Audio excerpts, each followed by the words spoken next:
What kind of apps do musicians use? We're going to be talking about that next.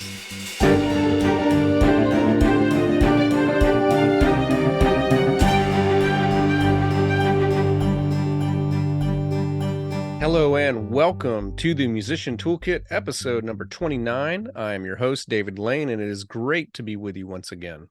Okay, in preparing this episode, I had a bit of collaboration, and because it's a name that you've heard a lot on this podcast, if you've heard previous episodes, I want to mention them up front.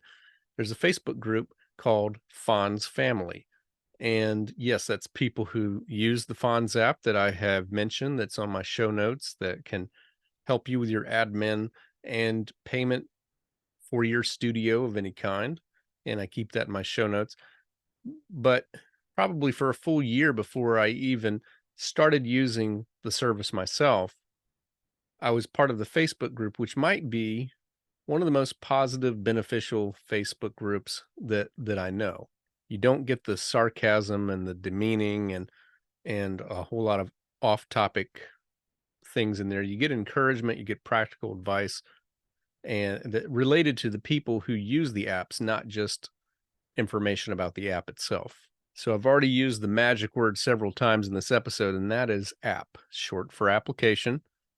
I wanted to know what types of apps musicians use. I have my own set of apps, but I also have specific purposes that I use it for as a composer and an arranger, as a teacher, mainly of piano and theory and composition. And then also, I know I have my own apps to help me as a podcaster. And these apps suit my particular devices. So I am an Apple guy. I have, a Mac computer. I have an iPhone and I have an iPad that badly needs to be updated, but I still have one. There are some apps that work with every format. Some of them only work with Apple. Some of them only work with Android or Google or Windows. But for the sake of this having some focus and being a reasonably long, not too long episode, I want to talk about some of the things that I'm going to exclude. So I wanted to know what type of apps that a musician uses to help them in their music related tasks. So now this could include teaching music, and it could also include, practicing. It could include composing or performing. What are the apps that they make use regularly to help with this? And yes, I'm talking about apps. I'm talking about software. I'm not talking about hardware. So I'm not talking about what kind of device they have, what kind of computer they have.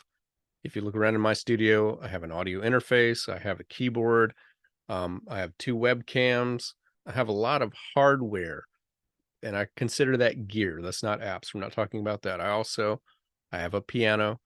I have over here, I have an acoustic guitar. There are instruments in the house. So I'm not talking about your instruments. That would too be a separate category. So I'm just talking about software. Now, as far as that goes, although one of the tools of the Musician Toolkit is the knowledge of business skills, I'm actually not going to talk about business apps because I feel like that's its own category and it would deserve its own discussion. So, not talking about that. I'm also not talking about things like Zoom, which obviously that or something like it is needed for doing online lessons.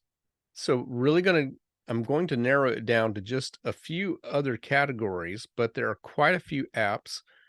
And again, I don't use all of these. So I was very thankful for members of the Fonz family group for chiming in on my question, what kind of apps do you use as a musician?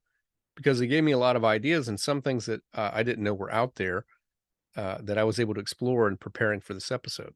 So this is far from a complete list, and I'm going to go ahead and ask you in advance to contribute if you have an app that you use as a musician or a music teacher that really helps you, and again, related to the categories that we're going to discuss, to let me know. You can send me a message through my website at davidlanemusic.com or send me a DM on Instagram or Facebook. Instagram is at David Lane Music. Facebook is at David M. Lane Music. Or you can let me know yourself with your voice at speakpipe.com/musician toolkit. So again, I'm going to mention some apps, and I was aware as I was coming up with this list that mainly because I'm an Apple user, a lot of these apps might be Apple only. So I'm going to describe each app, and if you say, "Well, I don't have an Apple device," if I don't mention uh, an alternative that's compatible with your device, with if it's Google or Android if it's Windows, then it's very easy. There's a great Google search you can do. You can list the app or list the category for your device. And that is also something, if I mention a great app but it's not compatible with Android or Windows and you know of a good one, let me know. Now, before I start talking about the apps themselves, I wanted to offer a quick defense of getting paid apps instead of free apps. And I feel the need to do this because I had some personal resistance when I first got a smartphone, which I don't remember when that was, but I got my first iPhone in 2014. And I would go to the app store and I would look for all these apps. I would type in a category, and then I would immediately go to the filter where it says you can look up just the free app results or the ones that are paid apps. I would just go to the free app. I, I would ask myself, why should I bother paying for an app when I could get a similar product for free? Now, some of the really good apps I'll mention are free, so that's the good news. But more often than not, getting a paid version of an app is almost always a better experience if it's something that you don't use every now and then. If you're using an app a lot for any purpose, you're probably going to find if there's a paid version, it's better than the free version. Besides the old adage that I'm sure that you've heard of, if you're not paying for the product, you probably are the product.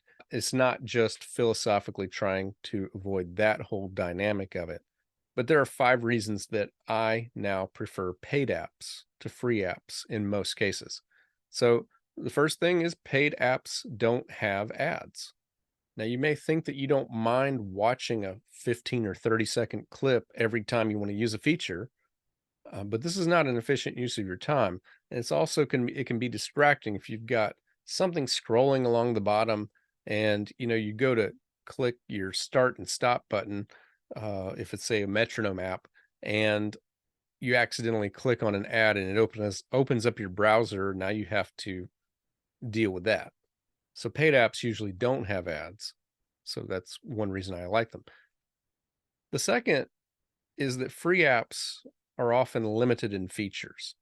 So if you pay for more, you usually get more. So a lot of apps have a free version and a paid version. And if you're only using the app occasionally, the free version is fine. But if it's an important part of what you're doing, you should invest in the paid app. So the third thing is that free apps are sometimes, not always, but sometimes reflective of the developer's lack of confidence in the app. So I often think I might offer this for free instead of charging for it if I'm not sure it's worth the money that I'm charging for it. So I personally, I'm not really attracted to that possible lack of self-confidence. I'll pay for the app. Fourth, now all types of apps usually are updated on a fairly regular basis. If it's an app for your computer or your smartphone and that device gets out of date, you'll have to pay for a new one. But the app update will still be included on your original purchase price, assuming you're not on a subscription, which also has its own merits and its own frustrations. So subscription is probably something that we'll maybe cover in a later episode at some point. And then the fifth defense of paid apps. This is an important point. The vast majority of paid apps are far less expensive than hardware counterparts. I think of, for example, this is a really big example, not that people burn CDs anymore, but I still like them. I have a USB CD burner attached to my computer, and I can't remember. Feel like it was about $90, and the software that I burn it on is free, and I think I could have maybe looked around for an alternative, maybe for about $10, bought one. Well, back in 1999, 2000, somewhere around then, I had a standalone Marantz CD recorder that I don't even remember what I paid for it, but it was in excess of $500. So imagine me getting upset about a $10 app if that free one wasn't available, if I really wanted to accomplish that. So you're going to find this is the case, especially when I get to the first category. So let's talk about, I'm going to go through types of apps and give you some examples. So first type of app that I think most musicians are going to want to have is a metronome app. Now, when I start teaching piano, um, I have a lot of students, they kind of resist this at first because they say that their keyboard has a metronome app.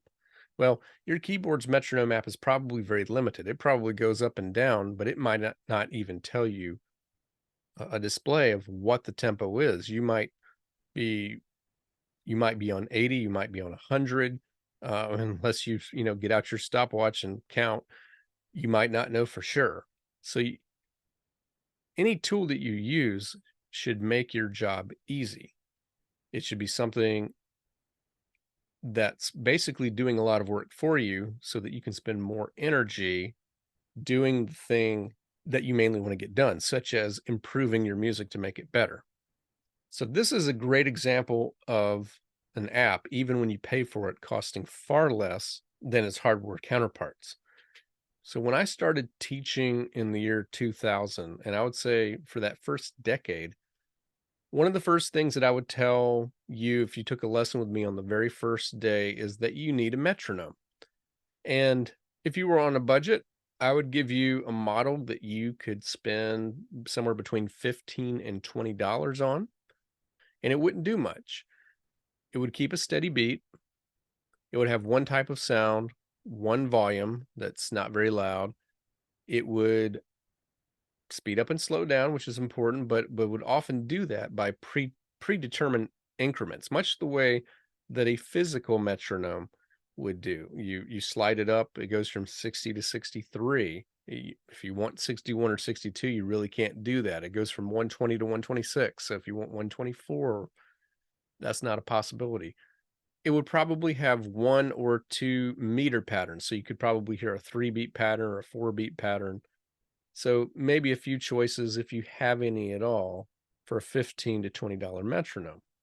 Now, if you wanted other options, such as rhythmic subdivisions, like here it is triplets, here it is a dotted eighth, 16th, here it is swinging eighth notes, or volume control, so you could really hear it over your music, tone control, like the sound of the click, rhythmic patterns, automated speed control. That is when you tell it after every 8 measures, 12 measures, you speed up by 2 clicks. If you wanted these advanced features, then you need to be looking at the metronomes that cost $100 or more. I always like to say that buying a metronome is kind of like buying a calculator. You can get the ones pretty cheap that just do, addition, subtraction, multiplication, and division up to, certain numbers. But if you want ones for graphs, for trigonometry and calculus and other functions, then you're going to pay quite a bit for a calculator that will do that. So the app that I use is called Tempo, and it is available for iOS and Android devices. And it has everything I just listed on what you'd find on a $100 or more metronome, with the exception of programmable rhythm patterns. Now, you can find one that'll do that. However, the metronome that I use, Tempo, it has a great volume control. You can really hear it. It has probably 24 sound options, including a voice beat counts. So if I'm on 3/4 time, I can put it on there and I can hear it go 1, 2, 3, 1, 2, 3. Or I can hear a click, or I can hear a woodblock, or I can hear a digital sound or a real metronome sound. One thing that it has that I love is it has what's called set lists. And this is where you can take a certain piece you're working on or a specific set of scales, and you can update how far you've progressed. So let's just say that you're trying to get a piece of music up to 140 and you're currently at 95 and you worked there from 80. Well, you can update that. You can save it. You can say name your piece of music as the file and just say that you're currently at 95 and it will save that. And when you do other projects and you want to come back to that piece where you left off, you can do so. So it's a way of remembering where you're at with multiple pieces.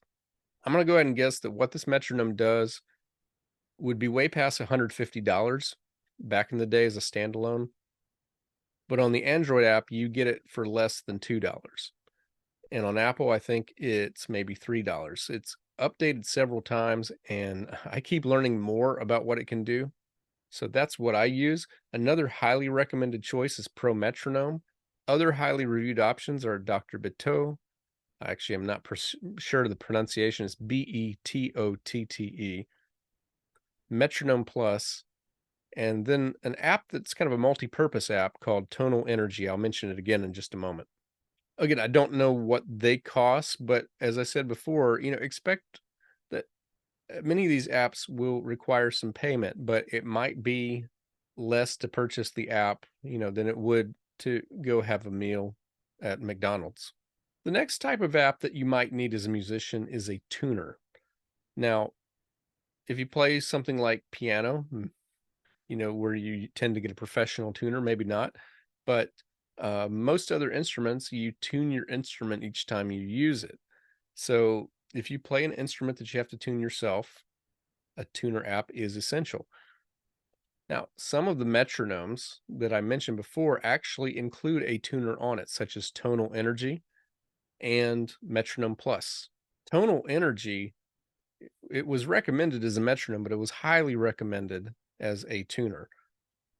But some other choices that were also recommended is they're called Clear Tune, Tunable. There's one called INS Tuner. That's a lowercase INS, capital TUNER. And then one that I'm assuming it's just for Mac because it starts with a lowercase I, but it's iStrobosoft, ISTROBO soft. Now, if you want to tune the piano yourself, there is an app for that. It's called TuneLab, TUNELAB. Now, there's a subcategory for this. This would not be a tuner, but it might be if you're a vocalist and you just need to hear a pitch. We call that a pitch generator. It's actually, there's a small little instrument called a pitch pipe. Well, this is a digital equivalent that you don't have to carry in addition to your phone. It can already be on your phone. Now, the metronome app that I use, Tempo, it has a pitch generator on it. I can set it to the note I want, and I can even do high or low, and I can hear basically a sine wave of that sound. But you can also try Pocket Pitch or Pitch Pocket. Yes, two different apps with the names reversed. So Pocket Pitch, one word, Pitch Pocket, two words. Okay, here is a big important app category, and it's called Sheet Music Reader. So sheet music often comes in a digital format, usually PDF. Now, you can choose if you want to print the PDF onto paper and place it in a notebook, but more often than not lately, musicians are going green and they're keeping them on a tablet. Now, the disadvantage is that a tablet is a single screen, so you have to look at one page at a time instead of two, unless you make it really small and do a side-by-side two view. But to me, that is the only disadvantage. The advantages are that you have control over the brightness. You have the ability to use a Bluetooth foot pedal to turn the pages so that you can keep your hands on your instrument. You have, just like with paper, the ability to write any annotations you want, but unlike paper, you can also cleanly erase them at any point. And not to mention the huge amount of sheet music that you can easily carry with you wherever you go by simply just taking your tablet. And of course, it has to mention, if you have ever played a gig outside, having a tablet with a PDF sheet music reader is a must have. If you've ever tried to navigate playing on a windy day at a wedding, you know what I'm talking about. I bought a refurbished iPad just for this purpose. It was 2020 and I'd done these things before. I knew how hard it was, but I was going to be playing a full-length musical outside because of course that's what we did in 2020 when we were live. And I could not be worrying about, pages blowing around when the wind blew. So I use two apps that are sheet music readers, and the main one that musicians use all over the world is called Fourscore. Fourscore is spelled Forscore. I had a colleague once tell me that Fourscore might be the biggest reason, and sometimes the sole reason, that hundreds of thousands of musicians even have an iPad. It's for Apple devices only, so that's why the iPad, but it is one of the most universally beloved apps for musicians of all time. It allows you to do a lot of the things I said. It allows you to turn pages with the natural motion of just grabbing the right and flipping to the left the way you would normally do it. All you have to do is tap it. Um, it, it gives you a wide range of types of annotations that you can do. It even allows you to create playlists from a variety of different books. I've done this when I've played for church services. I have a list of hymns. I have a list of like what the choir's doing, and I could just put it in order in a playlist and just turn the page like it's all in a notebook, and then remove it from that playlist or create a different one. There are so many things that the app can do that I haven't even explored yet, but it is by far the most powerful sheet music app and most reliable one out there. And it works so great with a page flip Bluetooth app. Now, another one, you've heard me mention this website before if you've listened to previous episodes of this podcast, and that is IMSLP, which is a website where you can find nearly any piece of music that's public domain. And that's at imslp.org. Well, they also have a free app that integrates with their website. And you can also upload your own PDFs that you didn't get from IMSLP, and you can use it on the app. Now, it's not as smooth as Fourscore, but the integration with IMSLP makes it a very valuable app to also have on your tablet. Now, I'll say those particular types of apps are best for a tablet. If you're on a phone, I hope your eyesight's really good. Sometimes sheet music apps don't really work well on a phone. Other recommendations, if you're a guitarist, there's a TEF viewer, which allows you to download and read a lot of tablatures. And then there's one also for pianists called Piascore, Piascore. The next category of app is music players for practicing. So one of the most amazing advancements in how technology can improve practicing as well as the ability to transcribe music is the development of independent speed control that does not alter the pitch. So when I was growing up, I could speed up my tape player, but it also sped up the pitch, and I'd have to transpose what I was hearing. Or I could slow it down and it would slow down the pitch, and I would still have to transpose it. So when you're trying to learn something that's maybe too difficult to figure out up to speed, you're trying to play it by ear or you're trying to transcribe it, the ability to slow it down and keep it in the same key and have it not sound awful in the sound quality is very valuable. So I'm not currently using any of these apps myself, but the ones that I know that are recommended is one's called AnyTune, which is ANYTUNE, one word. And then there's the Amazing Slowdowner app, which used to work with Spotify. My wife really loves this app quite a bit, but she says that they dropped the support of Spotify. It now works with Apple Music if you have a subscription.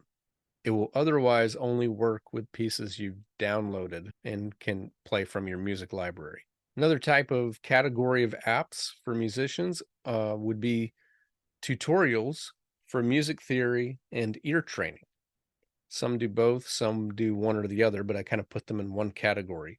So Whether you're a student, a beginner, or you're a professional who just wants to brush up on some skills, there have been many great apps for music theory and ear training over the years. And just to give you an idea of how long they've been around, I was using one on an early Mac computer when they called it Macintosh still as a piano student in the year 1990. So the app that I use is a web-based app. It's a website. It's musictheory.net. But you can also get it if you're on an Apple device, you can get an app called Tenuto, which is the exercise portion of the website. And the exercises are what I recommend. If you go to the website, you'll see lessons, exercises, tools. You want to click on exercises for the part that I think you're going to get the most benefit from. And I recommend this website and this app all the time to students for everything. You can use it to help you learn notes, to learn your keys. If you're a guitarist, it has things for fretboards, it has intervals, chords, scales, key signatures, and it has ear training on everything that it teaches. I will occasionally do a tutorial for the exercises from there. Um, so far, I've only done one for the note identification exercise that is on my YouTube channel at David Lane Music One on YouTube. So that is just a great app. I really can't recommend it enough for just how useful I think it is. Another app that I personally use is called NoteRush. And what I like about it is that it's a notation learning app. Now, I think it's kind of basic as a notation learning app. This is really, if you're advanced, I don't think you'll get anything out of it. But if you're a beginner, you're trying to get better at your notation. It has graphics they're really designed for younger students. It really resonates well with them. But the cool part is that it works with your device's microphone. So you don't tap the answers. If you're looking at sheet music notes, you don't type the letter name on the screen or click on anything. All you do is play where you would play it on your instrument. It's very accurate. It'll recognize your notes. So it's really fun because, a lot of times I get some students that I ask them what the name of a note is and they'll tell me the answer, but then they'll go to play it and it won't always be correct. So sometimes executing what we know is a little harder than just saying it out loud. So it's good to have an app like that. That's called NoteRush. There are a lot of other recommended apps for ear training. There's Earmaster. There's also Tone Gym, which I will say, while I gave a defense of paid apps not being very expensive, that one is. It's a very expensive it's a monthly fee involved. So I think I would be reluctant to go that route, but it is very highly touted. That's called Tone Gym. There's a specific one that I want to try out that I haven't yet, and it's called Sound Gym. That's one word, and gym is like gymnasium, GYM. And it is specifically for audio engineers. So it helps you learn EQ and frequency and compression and all the things that you would use in the studio, like we kind of mentioned back on episode 26. There's a whole bunch of exercise that have the word cat in it, like rhythm cat, treble cat, bass cat. So it's again kind of designed for younger users. But rhythm cat is kind of interesting because it's all about basic rhythms and learning rhythm.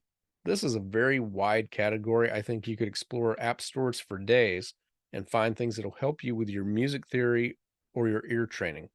Next category I want to mention are practice apps. So again, I'll barely scratch the surface here, but practice apps and digital journals are prevalent and highly useful for students. So I personally have only used a Google Doc file as well as Google Sheets where I can put some pre-designated fields in advance and have students log their time and, put down their thoughts and be very specific about what they're doing. But there are plenty of other apps that others recommend. I'm just going to list them. I haven't checked them out, but the apps that I've heard recommended are called Modacity, Tonera, which is Tonara. There's one called Remind, which is specifically to work with parents and students when you're teaching. There's one called Andante, and then there's Music Journal Pro. And again, these are just the ones that I found that were highly recommended. Okay, so thus far I've gone over what I would call the fast food apps because at the most, all of the apps that I've mentioned, with very few exceptions, would cost any more than what it would cost you, one person, to go buy a meal at a fast food restaurant. We're now going to get into a couple of categories that can be quite a bit more expensive, but they don't necessarily have to be. So let's get into the first one, apps for music notation. So this, again, it can be a big expense. And when I got into professional music, when I had to start building my studio, it had to be a big expense. For a long while, if you wanted to create good looking music notation at home, you had to have Finale. So now Finale is not quite as expensive as it used to be. And a lot of that is thanks to a proliferation of some very good, less expensive, and in some cases, free alternatives. But it used to be the retail was quite a bit high. But if you're a composer or an arranger, even if all you're ever doing is exercises for your students, just trying to write some things down, you must have a notation app. And as someone who's tried some not so good notation apps, I just say you do want to be kind of picky about the ones that you get. So again, what I use is Finale. I've used this program for 24 years and I've just never had an incentive to change, to try anything else. They improve every few years and it does everything. Now, some of the tasks have a steeper learning curve than others, and that has always been one of the criticisms of Finale is that the learning curve can be a little bit steep. But again, I've done it so long that I don't say that I notice that much anymore. But this is one of my core apps for working as a composer, an arranger, and even as a teacher. Hardly a week goes by that I don't open it multiple times a day and work in that app. Now, it retails for $600, but there are so many ways to get a discount, whether you're a student, an educator, they have other ways that you can qualify. And I just checked right now as I'm recording this. I'm actually recording this in June, and this episode won't come out till July, I believe. But as of today, they have 50% off for a promotion. And that happens quite a bit throughout the year. So if you want to get Finale and you don't want full price, you can get it at a discount. And the other thing is if you're not a full-time composer and an arranger and you just want it for exercises for your students, there are lighter versions of Finale that don't cost nearly as much. Now, your other highly recommended apps, and it used to be there weren't that many. The big and expensive brother to Finale is Sibelius. It's Sibelius, like the composer Jean Sibelius. When it first came out, it was marketed to people who wanted less of a learning curve than Finale had, but it was about the same price. And I'm not sure, I haven't even checked the price. It's probably very similar. But Finale and Sibelius are the two that have been around for the longest amount of time, marketed towards using on a computer. But one that has really taken hold in the marketplace in the last several years is called Dorico, Dorico. And it is a multi-purpose app that you can do some recording with, and it has some pretty nice sounds as far as I've heard. But so it kind of integrates into a lot of other things you might want to do with music, such as recording. Some people that I have talked to who have used Dorico really like it. So it is a major alternative to Finale and Sibelius. If you're on a budget though, you might want to consider Notion or MuseScore. MuseScore is still completely free, and musicians have told me that it is very good. It is not it it is very surprising how good it is for a free app. And because it's free and it does so much, I know a lot of people who used Finale or something like it lightly, they just stopped upgrading it and went to MuseScore. And I believe it only works on a tablet, but things change all the time. So when it comes to compatibility, don't trust anything you hear on this episode. Go check it out and see what the current standards are. Now, things change all the time, but again, I have found that bad notation programs are very bad. If you want to see what bad notation programs look like, just go find free PDF downloads of popular sheet music. And if you know anything about notation, you'll just see how, like, there's some weird spacing issues. There are some weird choices of accidentals that aren't easily correctable. And I just, yeah, freeware notation programs. Again, I'm amazed that MuseScore is very good. Finale, Sibelius, Dorico, MuseScore, or Notion. But if you have a sixth one or seventh one, please let me know. Okay, here's another potentially very expensive thing that you can invest in, and that is a DAW, a digital audio workstation. A DAW is what I would have called a sequencer when I was in college. It's software where you can record multiple tracks of either audio through your microphone or your audio interface, or you can upload audio that you recorded elsewhere, or you can also record through MIDI instruments that you play with a controller, such as your keyboard, but you can also use guitar and you can use other instruments as a controller. And with a DAW, you can usually edit the sound, you can mix it, you can master it, basically everything you need to produce the music from the point of recording to presenting it as a final product, as a WAV file, an MP3, burning it onto a CD, or uploading it to stream. You can do all of that with a good DAW, a digital audio workstation. So what I use currently is one of the best purchases I've made in the last 10 years. I had some very bad luck with DAWs in the past, of not working with the computer that I had.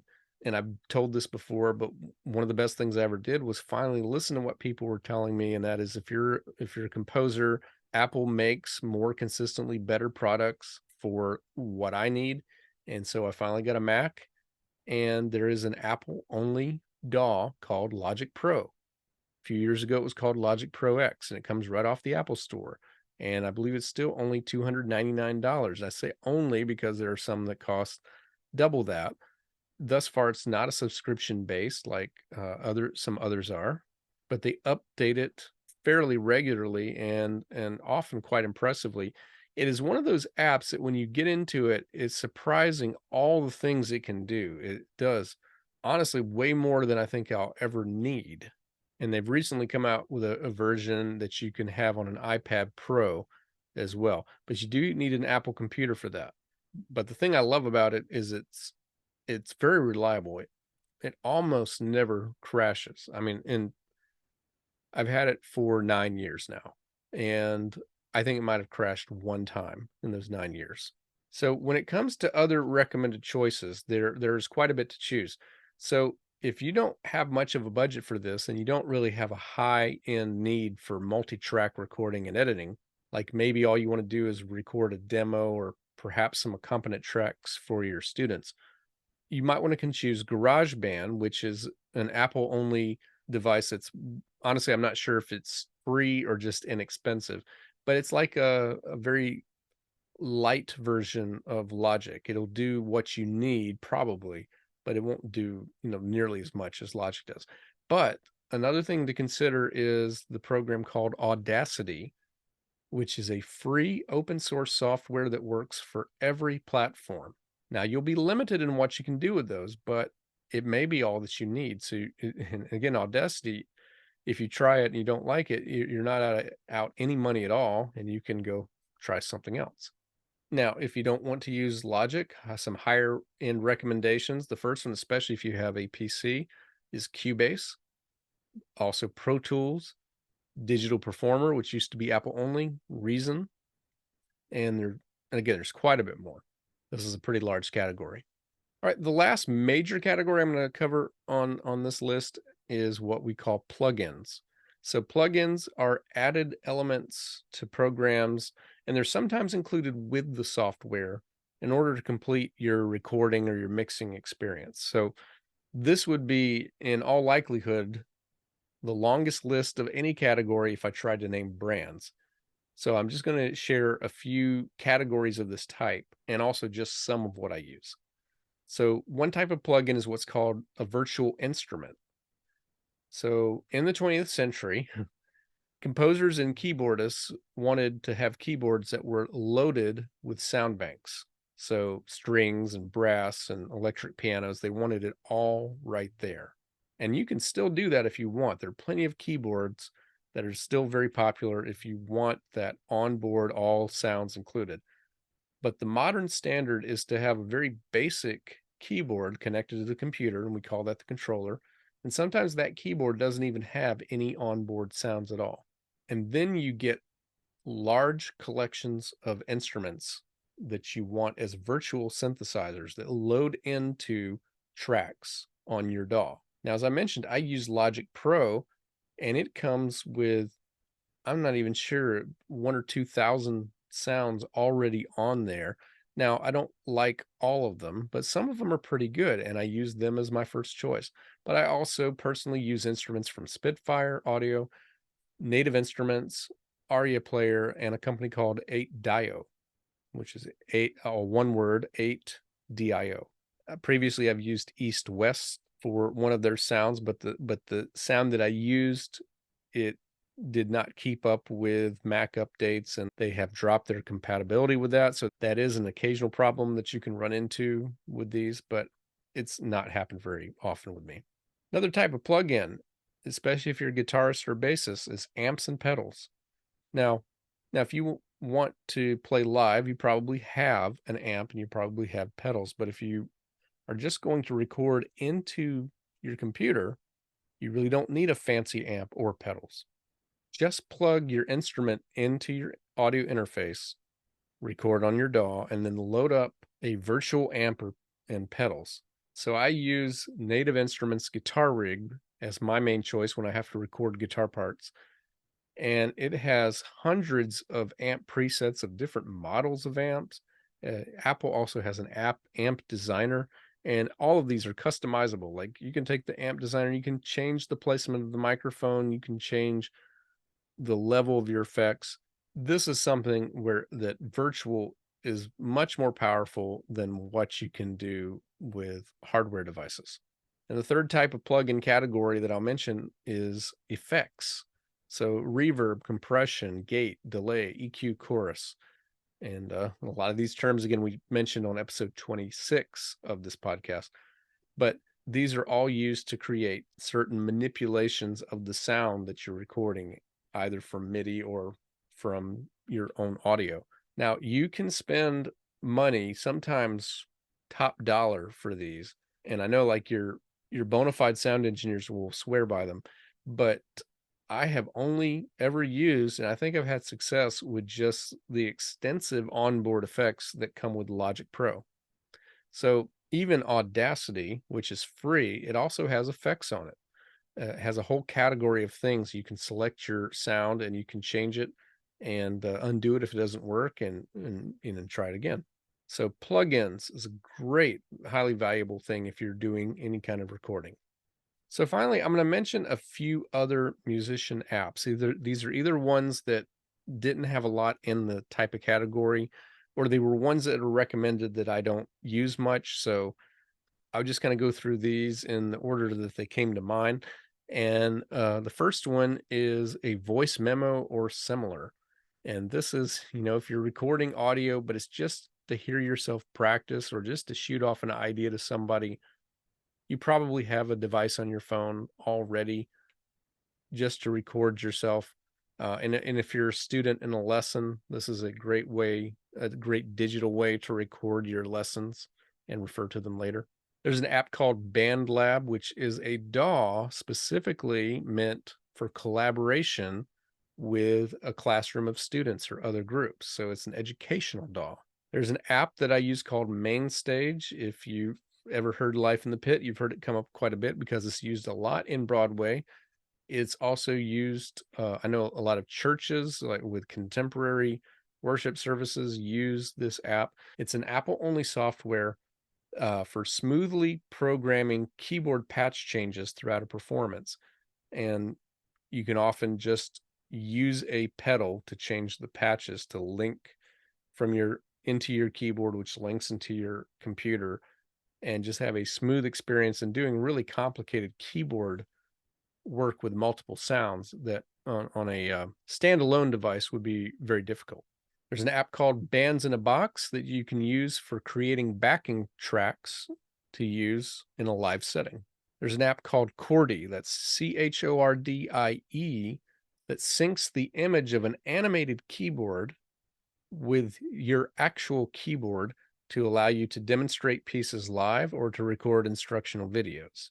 So if you've ever watched a piano video and you've seen like the image of a piano at the bottom that shows the keys that are being played, that is probably from Chordie or something similar. If you're a vocalist, you might want to check out 4D Music Player, which is basically a database of accompaniments. I'd be remiss if I didn't mention streaming music players: Spotify, Amazon Music, Apple Music, YouTube. Sometimes if we want to learn a piece, we got to hear it first. And so these are free or inexpensive ways that you can do that without going to buy a full album. If you're a guitar teacher, you may want to check out neck diagrams if you haven't already.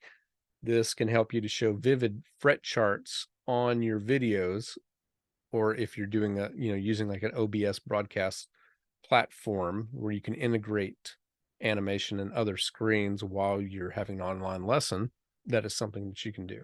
So what did I leave out? Because I know I left out quite a bit. So help me fill them in the gaps. Any specific apps that you'd like to share?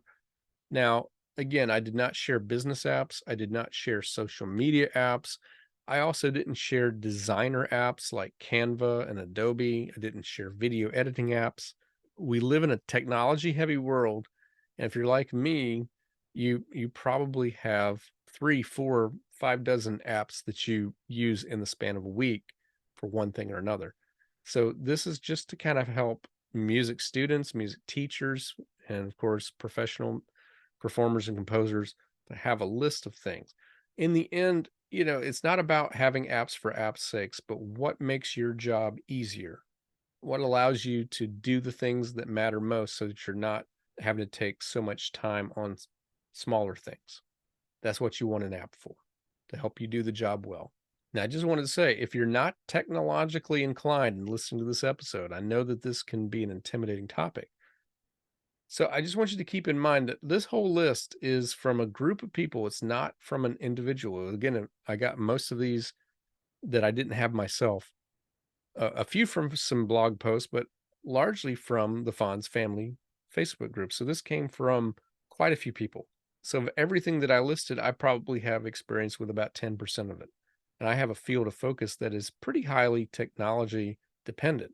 So you might not need that much, but there may be an app that will greatly help you to be a better musician, and I hope that this list will help give you some ideas. Now, if you weren't taking notes while you were listening and you're thinking, there's no way I'm going to remember most of that, well, this is one of the episodes that I'll also be publishing as a blog, and I will put that link in the show notes, but you can find it by going to davidlanemusic.com/blog. Again, feel free to contact me, let me know what I've left out. But that is going to wrap up today's episode, and I look forward to being back with you next week with episode 30. So until then, thanks for listening.